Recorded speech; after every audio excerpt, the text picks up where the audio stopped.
केवळ राजकारण करणारे बोलबच्चन आणि विकासाची काही जाण नसलेले जे विरोधक आहेत त्यांना आता जनतेने ओळखलंय। महायुतीला महाराष्ट्रामध्येच अभूतपूर्व असं यश मिळालंय आणि आपल्या धाराशिव जिल्ह्यात तर महायुतीला ऐतिहासिक यश मिळालेलं आहे। 8ही नगर परिषदेच्या निवडणुकीमध्ये महायुतीला जे अपेक्षित होतं तेच सगळं घडलेलं आहे आणि मी म्हटल्याप्रमाणे धाराशिवमध्ये ऐतिहासिक असा महायुतीचा विजय झालेला आहे।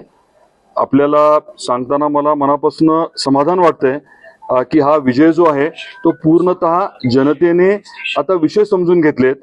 केवळ राजकारण करणारे बोलबच्चन आणि विकासाची काही जाण नसलेले जे विरोधक आहेत त्यांना आता जनतेने ओळखलंय आणि खऱ्या अर्थाने आपल्या धाराशिवचा कायापालट, आर्थिक कायापालट कोण करू शकतं?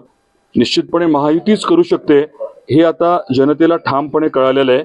त्यामुळे आता जो काही आपल्याला या नगर परिषदेच्या माध्यमातून यशाचा पाडा बघायला मिळालाय यापेक्षा अधिकचं यश जिल्हा परिषद आणि पंचायत समितीमध्ये जनताच महायुतीला देईल। तुळजापूरच्या बाबतीत काही लोकांनी मी आधी सांगितल्याप्रमाणे षडयंत्र रचून बदनामी करण्याचा अतिशय दुर्दैवी प्रयत्न केला। त्यांना वाटलं होतं की त्याच्यातनं राजकारण त्यांचं फावेल, त्यांना काहीतरी त्याच्यातनं यश मिळेल, परंतु जनतेने दाखवून दिले की काम करणारी लोक, जनतेसाठी झिजणारी लोक आणि आपल्या विकासाच्या बाबतीत, सर्वांगीण विकासाच्या बाबतीत जे काम करतात त्यांना साथ देणं योग्य आहे हे तुळजापूरच्या जनतेने, नागरिकांनी, मतदारांनी दाखवून दिलंय।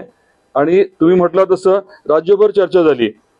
तुळजापूरच्या बाबतीमध्ये बदनामी करणारे हे जे लोक आहेत हे नुसतं बोलबच्चन आहेत। मी म्हटल्याप्रमाणे कुठलीही कृती किंवा जनतेच्या हिताचं काम त्यांनी केलेलं नाहीये आणि जनतेने त्यांची जागा त्यांना दाखवून दिली।